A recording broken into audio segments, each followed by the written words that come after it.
Shooting it raw? Yes. Shooting it raw.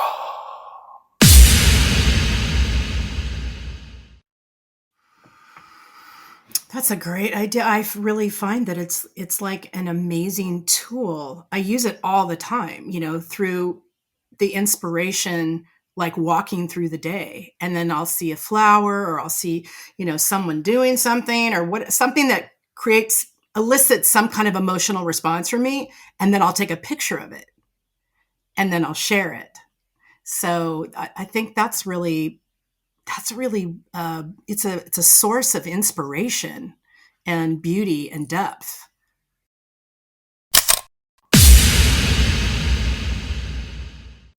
Nice. Awesome. I hope you got that, because Glenda. Okay, so Glenda Benevides. Benevides. Okay. Is that Spanish, Italian, Portuguese? I'm Italian. Okay. But my stepfather, which is his last name, is Portuguese. Okay. Bon dia. Yeah, exactly. Okay, very nice. Very nice. Thank you so much for joining me. This is great. So the mechanics of the podcast are, I don't research the person beforehand. I get 4 images from you, okay, and then I have no idea what they're going to be until we open, and then I describe them. And so the idea being that where we put our attention is kind of like our superpower. So this was a previous guest who had said this. Kitty Chisholm. Yeah, she said that. And so in a way, we're going to put our attention where you want us to put our attention. And I'm in school. I'm here to learn. And let's dive in. Thank you so much. You're welcome.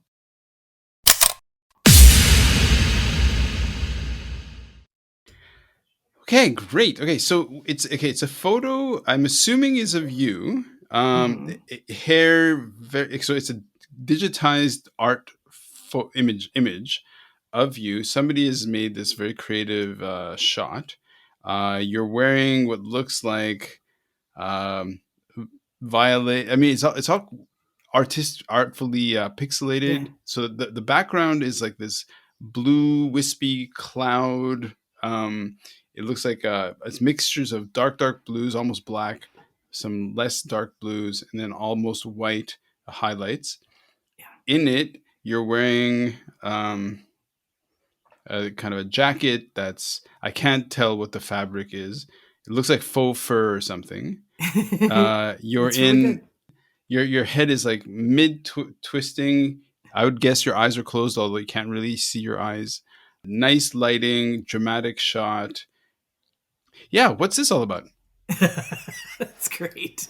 My photographer said, swing your hair. Okay, sure. Nice. That's how it started. It's very glamorous. It's nice. Thank you. It's I was really surprised because we were doing a whole photo shoot for my next album and various other things. And he goes, will you play with me? And I said, sure. Cause we had set up a few shots that I needed. And he said, stand behind this background. And I just want you to just swing your head. Okay. And I'm like, okay. So he wanted you to stand behind the background or in front of the background? In front of the background. Okay, by the way, I'm a jerk. I'm a total ass. It's okay. No, I want you to stand behind the building and toss your hair. So I can't see you. No. Yeah. No, it's great. It's a really glamorous shot. Okay, for your album. Okay, keep going. Yeah, so anyway, when he asked me to do that, I was thinking, okay. It was like at the end of the shoot. I was tired. I wasn't, it's like whatever. And when he came back with the actual picture, when it was finished, I was like, oh my God, that's amazing. It really captured, even because it was in movement, it captured my essence. It captured my hair flowing and just me letting go and, just being present and letting go, at the same time. It was amazing.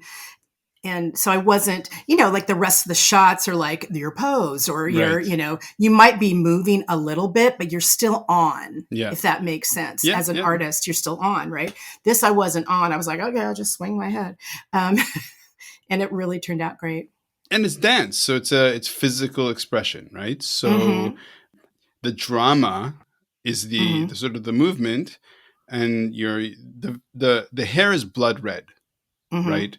Mm-hmm. And so it's no offense, no offense, okay, but it's a Game of Thrones kind of image, like where it's like Not none offense, no the offense bet's taken. taken. Okay, good. So it's super dramatic. It's like it's this really amazing, attractive, fantastic shot. And you said it was a photo for your album, and I don't know who you are. What are you talking about? First of all, you got a great setup behind in your room. You've got this great setup. You're speaking on a nice mic. It looks like a home studio.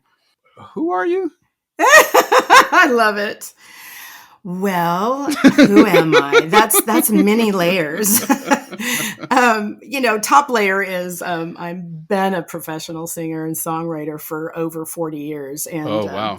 did a lot of touring. And I'm just bringing my music. I'm now with the Recording Academy. For those of you who don't know what that is Grammys. So Okay. I'm Oh. a voting member. Oh So I wow. vote. I'm one of the many people that vote on the artistry, hopefully by merit. That's Mm-hmm. what Mm-hmm. we've been told.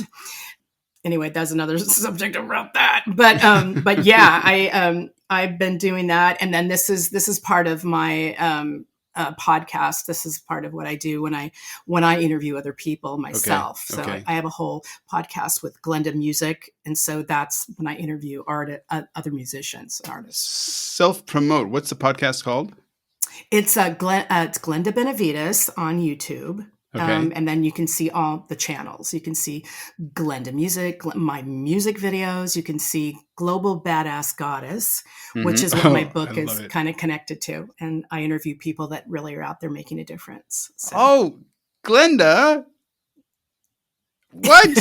This is great. Okay, Yeah. so in your time zone right now, it's evening night, right? Yeah, it's like 6:08 right now, What city are you PM. in?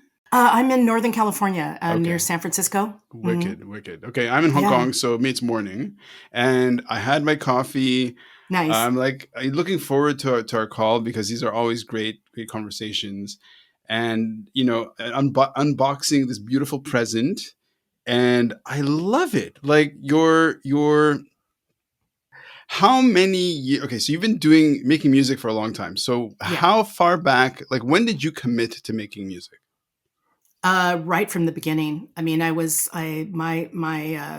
was out of the birth 4, canal. right, pretty Boom. much. When I was 4, I was singing with my dad in the Nice. car, listening to the radio, and then, moved right into grade school and started doing music. And then Oh my wow. first professional performance was when I was 16, and it was a wedding. Wow. Yeah. And then 2 years later, I was last years of high school. I joined a band and we started touring on the weekends. Amazing. Yeah. Okay, so my daughter's she's 11, and so it's like so of course we're very encouraging of what she wants to do, whatever place she wants to go to, we sort of facilitate that. And It's then great. one of them is singing, and so that moment of Yeah. stepping in front of an audience when you're young, right? In your case, right, where Yeah. you have that passion to make music, and then you finally kind of go, okay, well, as your personality is still very much, your identity is evolving, and Right. then you go in front of a group of people, which is completely unnatural. It's right. It's enough to make Yeah. some people get panic Oh, attacks, and yet in your body, in your brain, you're like, I'm going to thrive here. This is where I need to be. yeah. And that's many years of craft, right? Like Yes. amazing. Yes. And, for those, well, anyone actually, but being a young person, and I just knew that that's what I wanted to do. And Hmm. I was scared.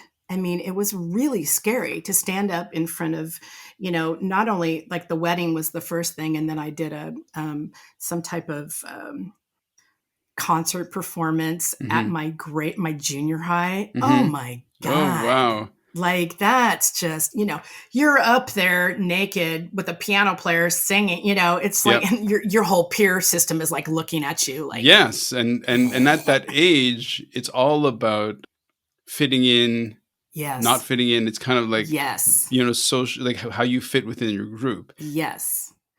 And what I would say is that you have to allow your passion to be the leader Okay.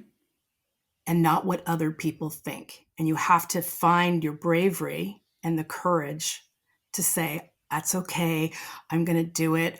I'm going to be scared as heck, but I'm going to do it. Glenda, Yeah. what are you doing? It's like you're putting out all the right ideas, and this is like you're perfect. This is great. I don't feel perfect, but thanks. Well, no, but in terms of the mission of the podcast is like, we're allotted X number of allotted. We have a finite number of seconds of consciousness, whatever. Yes. And then through that, right now, the whole point of the podcast is to motivate and inspire and get people to kind of think bigger than what they think is possible. Yeah. And that's totally coming out of your mouth. I love it. Good. Well, that's my journey. That's what I did, and I just encourage other young people, or older people, doesn't matter, whatever age. Humans, exactly. To really get clear. And that's the one thing that I decided when I was going to write my book. It was a journey into self, of course. And it was, what does it take to have clarity, courage, confidence, commitment, and community? So Wow. I broke that down, and with all the years of touring and playing with music and being in front of people and entertaining and learning all these different levels, it's like I just broke it down in the book just to really talk about that. Like, how did I do that? And it always starts with clarity. Like, really get clear about what it is that you're passionate about. And yeah, you're going to be afraid. Yeah, there's going to be stumbling. There's going to be challenges. There's going to be things that you don't want to do. But if you have the passion, you can do it. You're a great motivational speaker. That's great. Okay, so you said these. Okay, again, remind me of the name of your podcast, which is just great. Well, my actual channel itself is on YouTube, and it's Glenda Benevides, Benevides, and that's my YouTube channel. And when you get in my channel, you can actually listen to several different things. You'll see my music videos, you'll see Glenda music podcasts, and you'll see the people that I interviewed. And then there's another one called Global Badass Goddess, and that's another podcast that I interview a variety of people. I love it.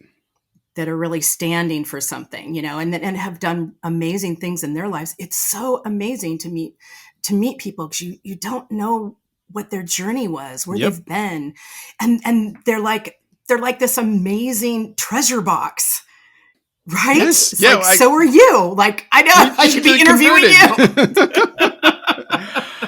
you.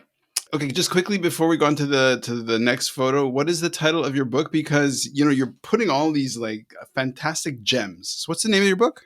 It's called Courage: Find the Fire and Ignite Action in Your Life. Oh, you are exactly the person I needed to talk to right now. Thank you.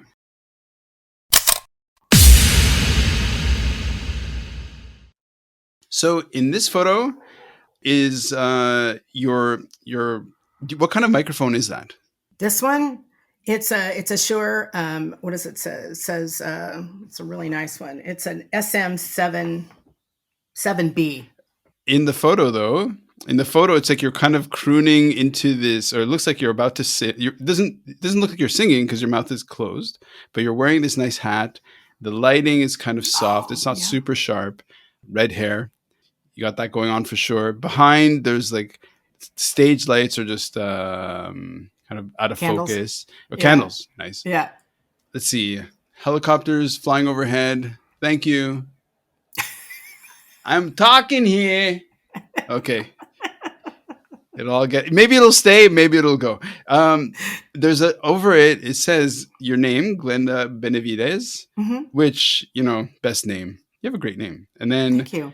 below that on the bottom right, and it's a close up shot of you kind of very close to when I asked about the mic in the photo is like one of those like old timey chrome. Yep. Now that's a prop. Is this a stage photo? It looks staged, but is it like It is staged, but okay? it's from my music video, Ah, Lulu White, right. and it's a shot out of that. But yeah, that mic, I'd have to ask my partner, which is a mastering engineer, Mind Spawn Mastering, Mm-hmm. um, and he's got tons of mics. Sure. So especially the old ones with the old crystals in them, Yeah. they're like from the 40s and 30s. Yeah, amazing. So we just use that as a Nice. prop. Right. So okay. Lulu White. Yeah. It says Lulu White on the photo, bottom right. Yeah. Yeah. What is Lulu White? What is okay, the music video? Take it away.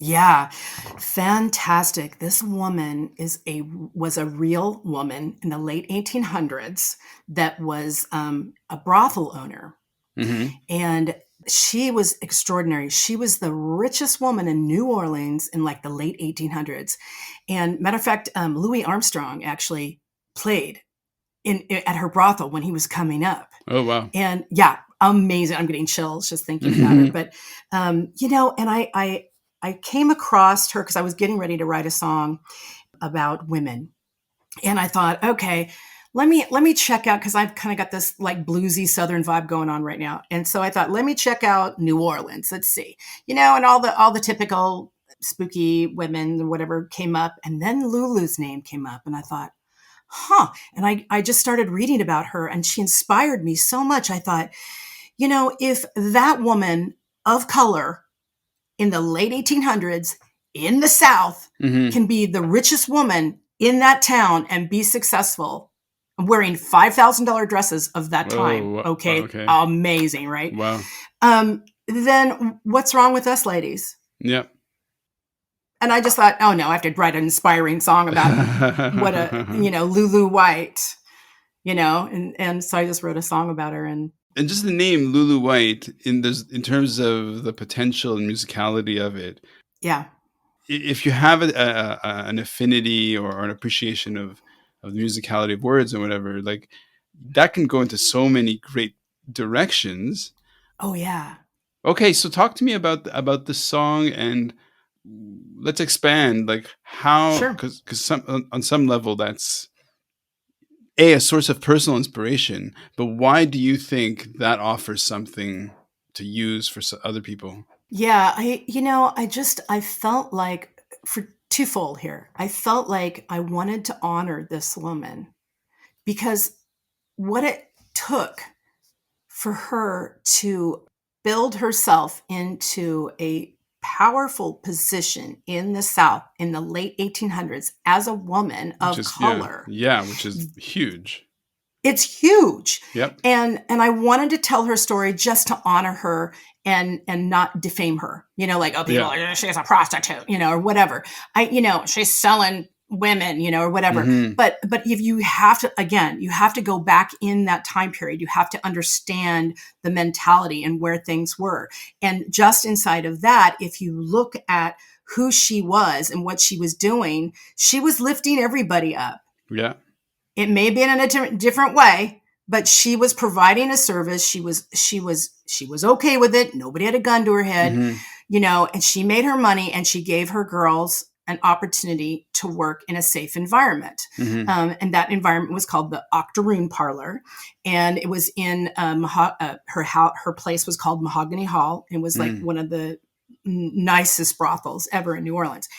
Anyway, I just saw this as an opportunity not only to exonerate her, but also just to tell the story in such a way that us women can go, well, if I think I'm being stopped, well, I'm playing small. Mm-hmm, mm-hmm. I'm not digging into my life. Look at this woman. All the hurdles that she's had to go over. in order just to survive. Yeah. So I guess I just wanted us to be grateful, I guess, on some level.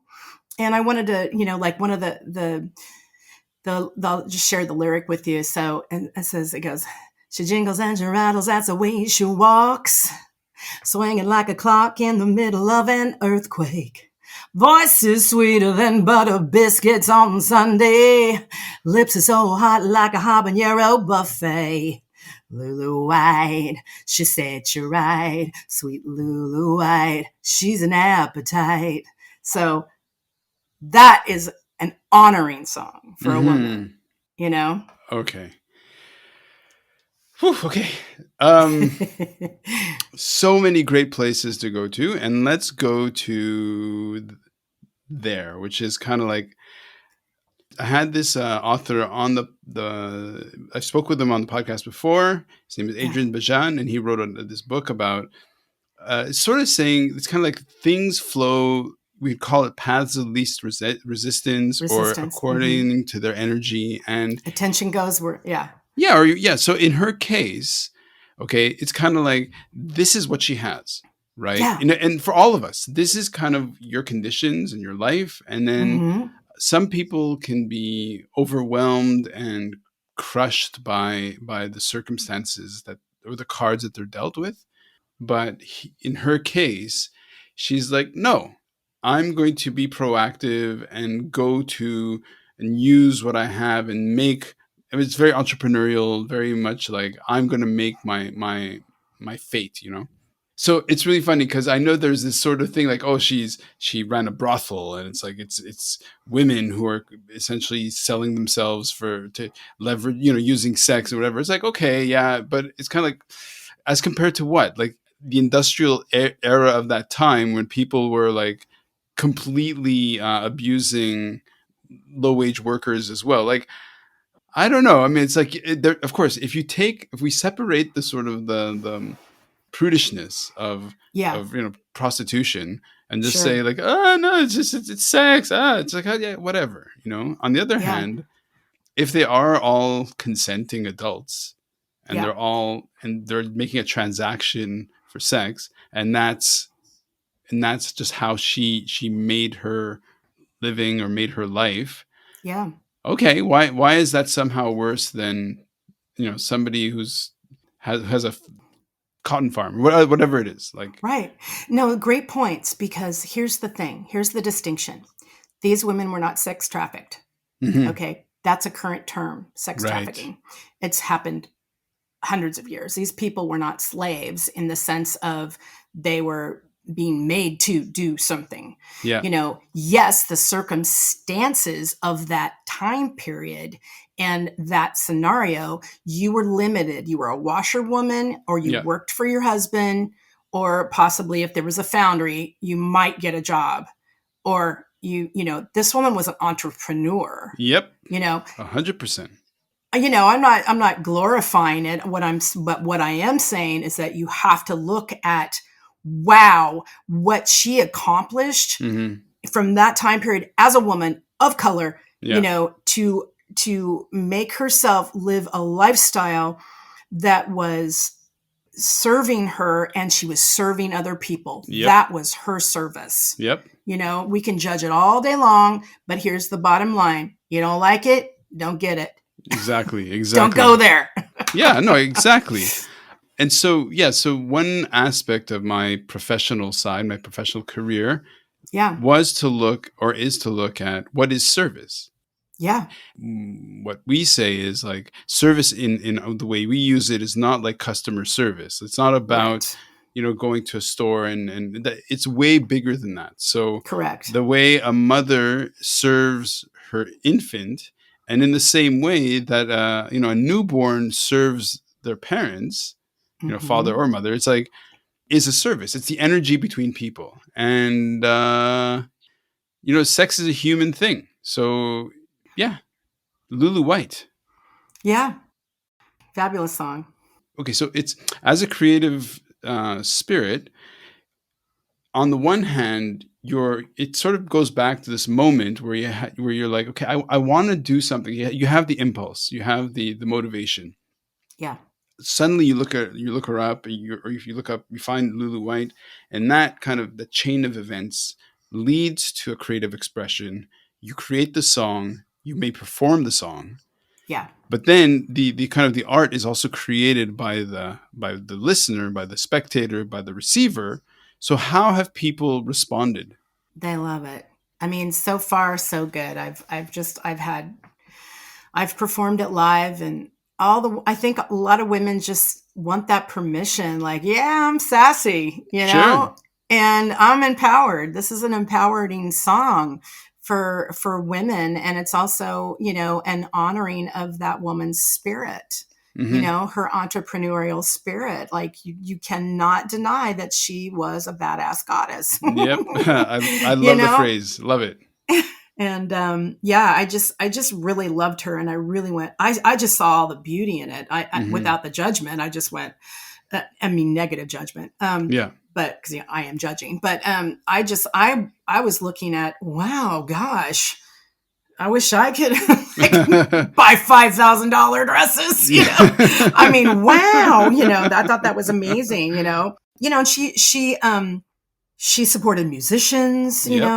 that she supported a lot of people that worked for her. And when they shut her down in 1917, we started World War I, and the federal government came in and shut everything down because they didn't want the guys being distracted with Hmm. prostitution. And so a lot of the she said, you, Yeah. and she kept going. And then what happened was then she got arrested, Mm. which wasn't cool, and that really hurt her business. And then she also had another business, which was alcohol, Hmm. and then the bootlegging thing, that whole thing with what do they call it, uh, prohibition Yeah. happened. So she was like boom traumatized. She was traumatized, Well, for but sure, for yeah, sure. But a badass. yeah, absolutely. She did die penniless, but Oh, um, what a story! So, has her story been told in a book, or like people want to I learn? I don't know. I think there's been some movies out there. I'm not sure how Okay. good they are, or Mm. how accurate it is. But this was just what I found out, and Wow. I have inspired a lot of people. I've had people come back to me and say, "Oh my God, you talked about Lulu White. I had to go look her up." Yep. You Yep. know, Yep. and whoa, it's like, wow, that's amazing. Yeah. And in the same spirit, hopefully people will hear you speak and they're going to look you up because you're badass. I love it. Thank you. Well, you can get both those songs. I mean, Lulu White song, and I have another one. It's called "Walkin'." That's about selling your soul to the devil, but you can get that on my website. So As you do. as you do, sell your soul.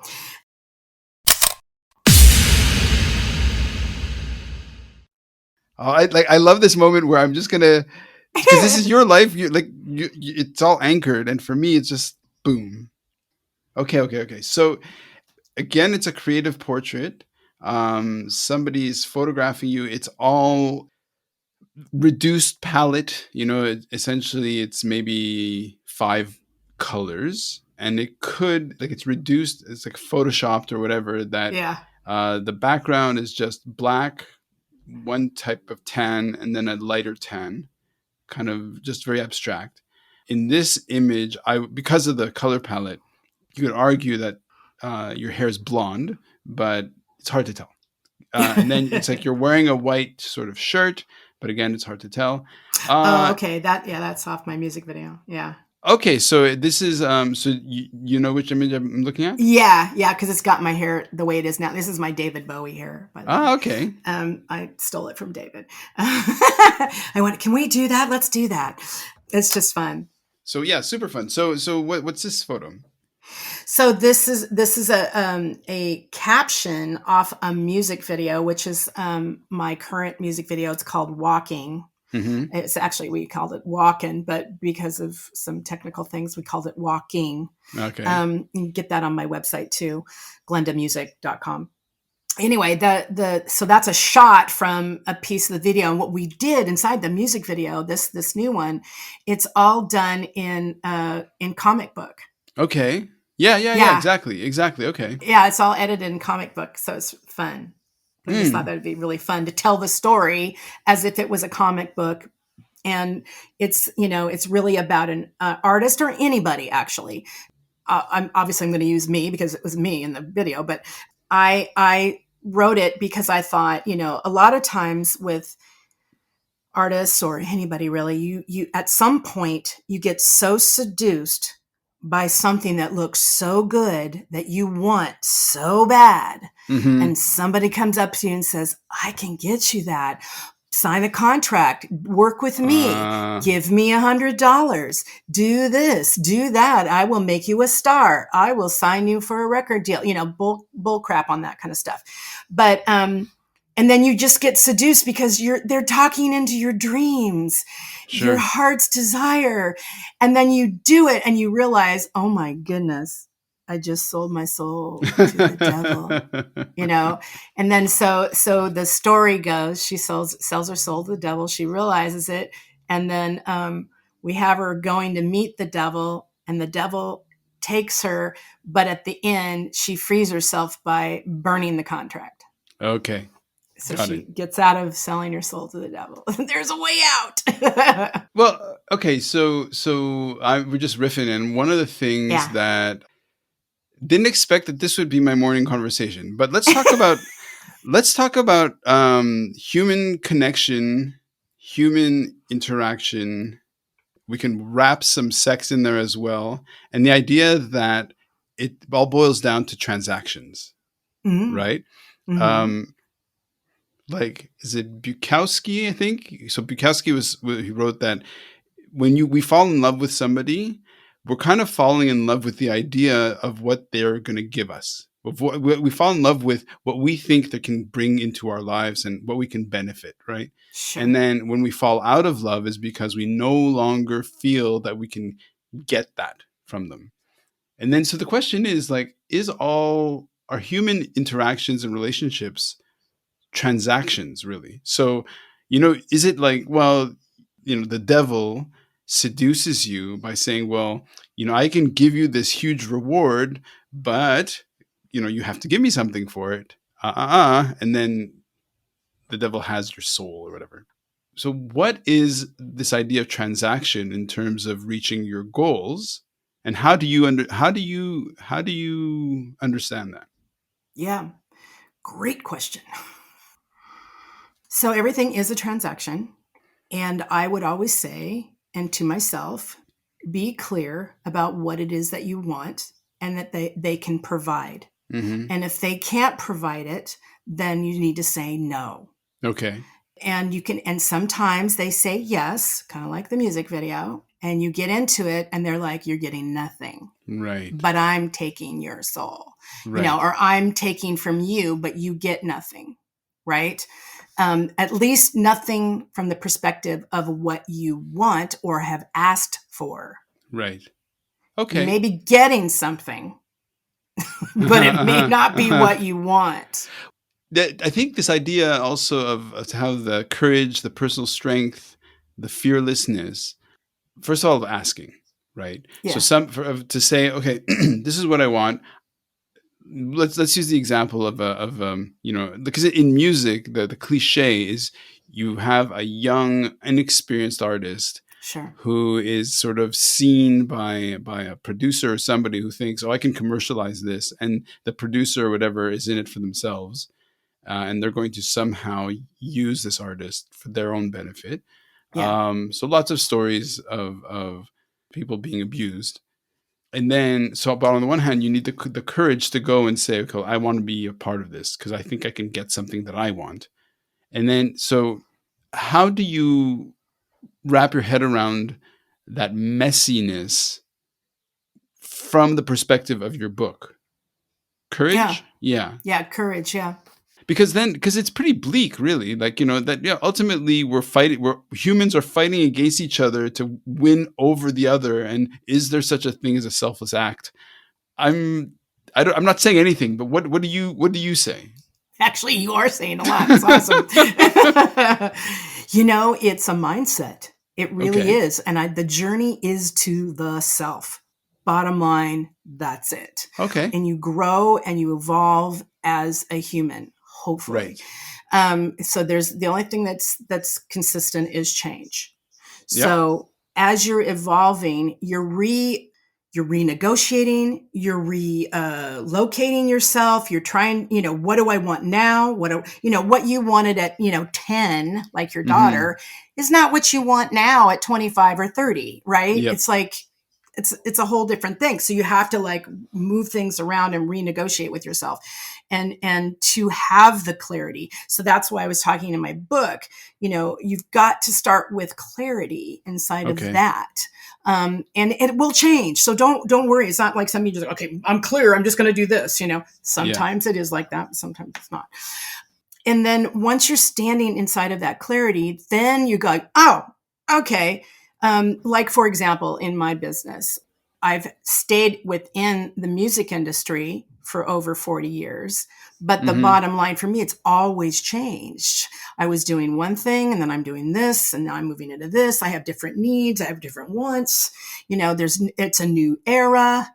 Some things are opened up that are amazing and some things have closed down that were the past. So you kind of have to step into that. And then you really can look from a place of, now that I'm clear, I'm going to take my courage and my bravery and I'm going to go do X. Mm-hmm. Mm-hmm. And I'm going to speak my truth, or I'm going to get some help or something, right? And you have the courage to do that. And you do that enough over and over and over again, you get good at it. And it's called confidence. Sure. Sure. And then confidence comes. You can't have confidence before courage. And then after you have your confidence, you're moving, you're grooving, you see yourself standing inside your commitment and you're like excited about that. And then you may switch it up or you may not. And then while you're doing that, you're creating community. Mm-hmm. You're Mm-hmm. touching Mm-hmm. people, you're connecting to people, you're exploring yourself, you're discovering. So that's how I see it in my book, and I tell stories about it. Nice. Okay, so it can be quite abstract to talk about these principles, which are, Completely. because it's human interaction, it can feel very like, yeah, okay, so that's fine, but give me an example. So how about an example where because not where you succeeded, because of course there's lots to learn from that, but also in terms of, well, how did you fall on your face? Because sometimes that's when you actually learn something. Absolutely. Absolutely. So it was, I've got several. Don't we all? You've lived a little. We I've all. got several. Um, so what was it? It was a situation where, I was introduced to a manager back about 10 years ago, and I checked him out, and he was a professional musician. He was playing with Tina Marie. And so he invited me down to LA. So I went down there and I saw, and he was the real deal. I met everybody and it was great. We started working on stuff. And then and it was like, oh, well, we got to sign a contract in the beginning. Cause after I said, oh, okay, he seems like he's the real deal and he can help Yeah. me. Right. And some of it I didn't have knowledge on. And there were some things that I didn't know about. Right. But I thought, oh, it's never been a problem for me jumping out, Yeah. throwing my hat over the fence. Sure. So I did. We signed a contract, and then it was like $5,000 a month to procure this guy, which was crazy. But Yeah. my awesome husband said, yeah, let's do this, because he believes in me and my career. So I get down the road and start to find out that he had been pilfering, keeping the money, but paying for something, saying that, like, he would tell, okay, so I gave him the money, right? And then he would tell the band, like the musicians that were coming in the studio to record my stuff. I ended up, because I became friends with them, and they were saying, oh, we're sorry that you don't have enough money. And I was like, what? And then I Yeah. found out he was lying to them and paying them less Sure. and keeping Sure. more of the money, that type of thing. Kind of like a Ponzi scheme. Yeah, it went on from there, like horror story in Right. Barbados. I mean, it was Okay. like, oh my God, it was just, I'm laughing because I was following, like the sort of the path trajectory of the story is horror story. I'm like, yeah, in Barbados. What? exactly. That's why I said it had not stopped, Wow, wow. Whew. Okay. So let's expand that for somebody who's going like, okay, well, what's a hard lesson that you could turn around? And obviously, because in a way, you kind of have to learn Mm-hmm. by Mm-hmm. making mistakes, right? Absolutely, 100%. There's no way I could have not seen that pitfall. Yeah, I want to Sure. step back and go, oh, that I could have seen that. But the only guide, like it was on the mat learning, Mm-hmm. Mm-hmm. and it was painful and it was costly and it was an experience. And, it was one of those things where I stepped back and I said, I'll never do that again. Right. And I also asked a deeper question to myself. What was it that I ignored, that I saw intuitively, and that I told myself? And what it was, I'm not good enough. Hmm. There was a non-confidence inside of myself saying, you know better. You're a manager. You'll Yeah. help Yeah. Yeah. me. Yeah. You'll Yeah. take care of me. It'll be great. You know better. And Yep. so I gave my power up. I was falling into the non-confidence area of I'm not really good enough, feeling like a Hmm. fraud, that type of thing. Oh, do I deserve that? Sure. Sure. And that left me open, yes, for a huge learning journey. But it also alerted me to work on myself. Like, Mm-hmm. why do you think you're not good enough? Oh And wow. just like really work on it, really work on it. It's a daily thing. And I know a lot of people struggle with that. I'm not Yep. worthy. I'm not good enough, blah, blah, blah. High achievers tend to be, I'm not good enough. Mm. That's one of mine. So Glenda. yeah.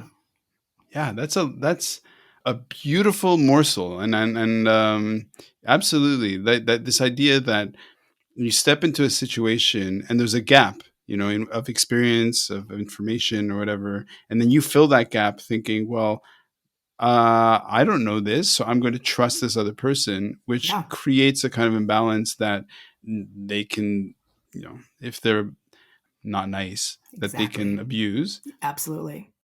But then you learn something, and now you're talking about it. Yeah. Yeah. Appreciated. Yeah. Thank you. Next Yeah. photo, perhaps. Sure.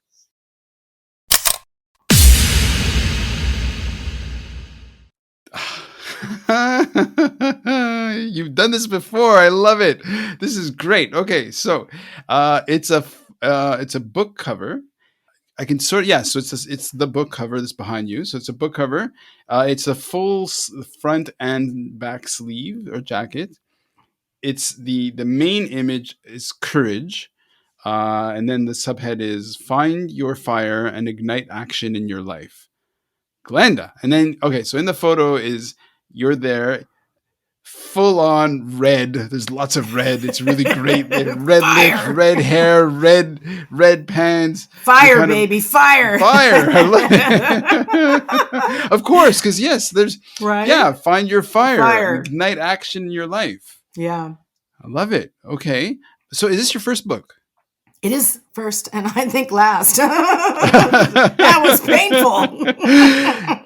Okay, I've helped people write books, several books, and Yeah. as a ghostwriter and stuff. And Nice. how I describe it is, it's like a baby. It Yeah. takes a long time to make, and then Yes. you finally push it out, and it's like, woo! And then you're like, now I've got a baby. Yeah. I So have a talk to fun me about your book. Yeah, I have a fun story around that. So it started in my kitchen in 2018 where a girlfriend of mine came up to me. She goes, "You're a badass." And I go, "What?" And the first thing I want to do was like, "No, I'm not. Don't accept that. Mm-hmm, mm-hmm, mm-hmm. And I told myself, "Stop. Like, Own it. own it. Acknowledge that. And what does that mean to me?" And so I created a whole acronym around badass. Okay. And then, so starting with that, badass is beautiful, accessible, daring, available, savvy, and sassy. And to I me, love it all. that's what a badass is, right? So Yep. I reprogrammed that for myself and for Nice. others. And then I decided I was going to do magazine and get other women to write in it. This was back in 2018, and just show off their work. And it got to be too much. Then it moved into a podcast. Then I, then it was like, okay, if I'm talking about all these things and people are talking, I should write something. So I thought, you know what, I thought, let's see if I have anything of value. So I sat down, I was in Boston at the time, and I sat down and I go, okay, 10 chapters. And I'm going to make an outline. And then every day I'm going to write a chapter.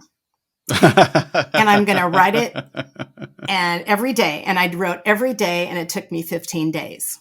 Amazing. And I was proving to myself that, again, if you have commitment to things, you can get them done.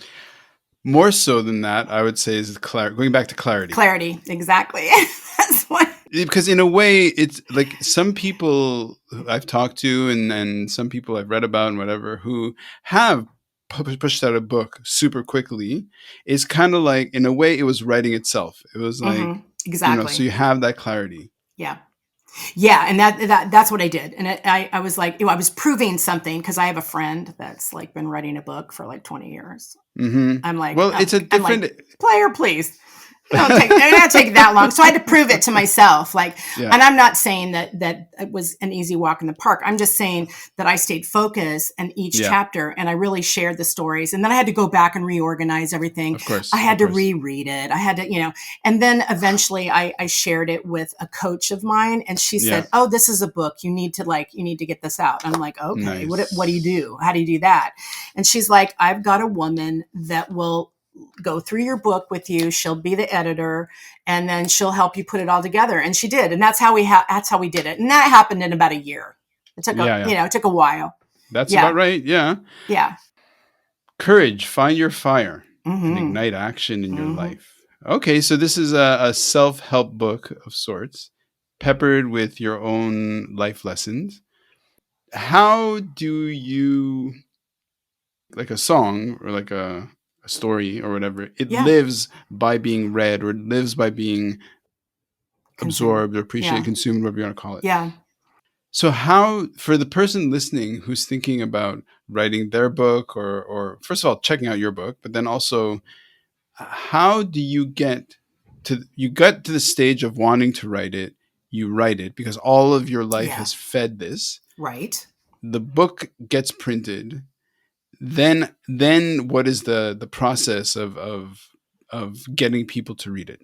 Marketing, having conversations like this, and hopefully sharing enough inspiration that people go, yeah, I want to take a look at that, or I see value in that. And I think that's for music. That's for, it's people getting to know me, and having some curiosity and seeing, is there value for them? Like when I read or when I listen to someone else talk, especially if they're sharing their stories, I try it on, like, oh, can I do that? Or like, that's a really good antidote on that. Like, oh yeah, I should think like that. It's like, so I keep trying things on myself. And so I just ask people if they want those stages in life, what they can do is it's a quick read. It's not a long, it's a handbook. I consider it a handbook. And then you can read in there. You can see my stories.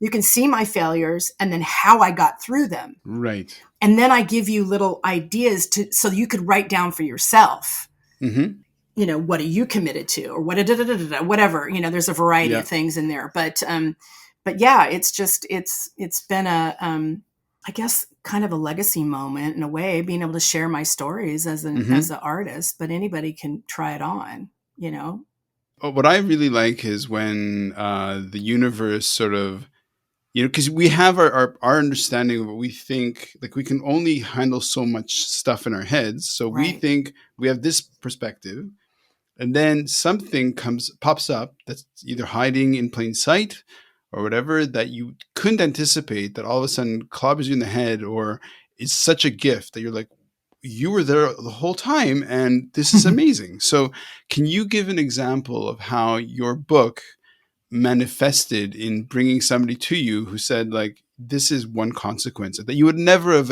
expected? I think it really started. I had several girlfriends that would call me.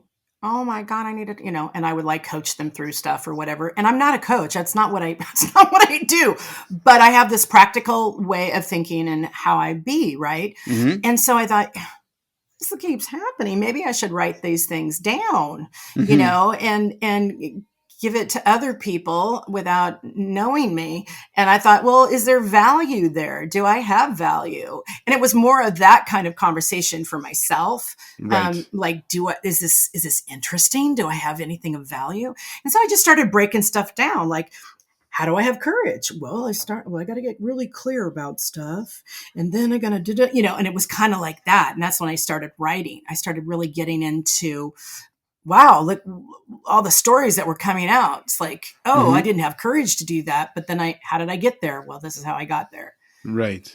But so far, I mean, I think that's kind of the sort of the awakening or the self discovery of Mm-hmm. what's kind of been simmering in your head the whole time. Mm-hmm. But is there an example that pops up where somebody came somebody you don't know who says, "I saw your book, and this is kind of what happened because of that."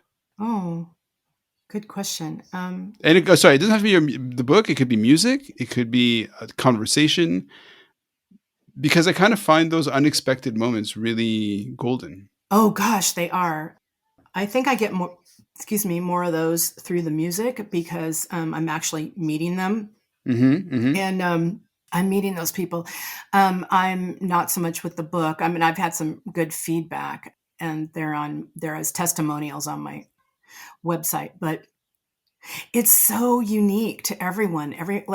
I'll have people that come up to me and go, "Oh, that song was so deep. I have to go home and process it." Oh, wow, wow. Yeah, like that really hit me on a core level emotionally.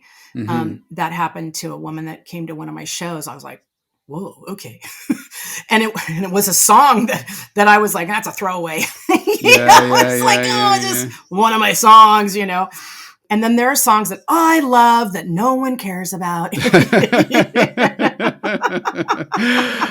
Okay, I want to rewind a little bit Yeah. because I want to get as much from you as possible. You'd said something and just because this is totally outside of what I experience, you said something about Emmy Judge, Emmy, like Grammy. what is that? Grammy, sorry, Grammy. Grammy. Grammy. So Yeah. so see, that's how little I know. So Yeah.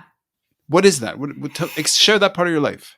Well, it's called the Recording Academy. It's an association here in the United States, and what it is, it's a bunch of peers that select each other to be in a group, in a cabal, Mm-hmm, mm-hmm, mm-hmm.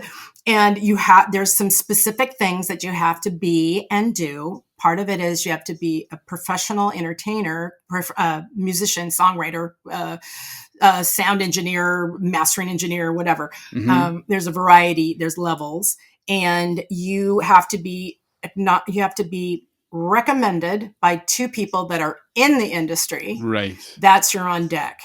And then once that happens, then the process looks like this. Then I fill out a form saying why I think I should be inside of the Recording Academy. And then they decide if I should be in the Recording Academy Right, based right, on right. whatever hidden agenda they have. And then once you're in, then you become the voting member. Okay. There's a variety of things inside of the Recording Academy. Voting member is what I chose to be. How large is the population of people? Well, for the Recording Academy, I think there's 60,000 members, I Oh, think, holy shit. Okay. total. Okay. Yeah. Wow. Those are I think 40 or 60, something like that. Sorry. Could be 40. But we're all voting members, and there's in different regions. So California and Colorado, we're paired. And then Okay. there's Northwest, and then there's the Southeast, and New Yeah, York. yeah, yeah, yeah, Yeah. yeah. So Okay, fascinating. Yeah, so one side of service, right? Going back to, is it Lulu White? yeah. So one of the sort of principles of it is that service can only happen between people, and that in a way you need a community and you need a network of people. Yes. And Lulu White, in offering her service, was she had on the one hand her community of women within the brothel, and I imagine some men as well who work there as well, Yeah, absolutely. who are there to provide a service to the community, and then that's their energy is exchanged. Similarly, when you're putting together music or putting together a book, and then in the same way with this, with the recording Academy. academy. Now, so let's bring it back to your book in terms of to have the courage. So how does community and network feed your ability to thrive, or your ability to get things done or to realize a goal? Yeah, depends on the goal. And we're all connected. We're all independent, and we're all having our experience. And I think what happens is that when you do choose and create your community, they can hopefully you'll create a community that supports you in some way, emotionally, mentally, physically, spiritually, whatever. And that's there's so many thoughts in my brain, but I hope I'm answering your question. We're just talking. I mean, it's like just run with it. Okay. I feel like I think on some level we're all in service, Yeah. even if you don't know it. Yep. Even I if agree. you profess that you're not in service, guess what? You're an asshole and you're in service. No judgment though, but I'm judging you. You can't get away from it, because that's going to be your experience, right? If you play the bad guy, you get to either learn that you're the bad guy, or you just keep being the bad guy, and that's your part, Mm-hmm. so to speak. And you could be a bad guy with one person and a really good guy with somebody else. Sure. There's service there. Yep. No, no, for sure. And from the perspective of service leadership, that the work and the books and the training that I've done, it's like the Yeah, idea is that within a network, within a group of people, yeah, you can either enhance your service to others, and that's you're kind of you're uplifting people around you, but you can also be toxic, and sure, obviously you're kind of ruining the health of the service, yeah, or the network. But I want people to go get courage, because it's all about giving in a way. And I want, like, how about you call to action to people to become badasses? yes. A badass in your sense of the word. Let me just center in this. What does that mean for you in your life? You create what that word means. I call people to stand in their own clarity and their own empowerment.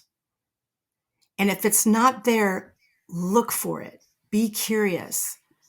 Evolve yourself and step forward in whatever that is for you. And you will make a difference for somebody. And I think that's my call to action. Please just be clear and step forward. Take action. Glenda in the house. Glenda Benevides. I love your name. I can say it forever and ever. I love it. I love Thank it. you. It means good. It means good life. Benevides. Benevides. Shooting it raw? Yes. Shooting.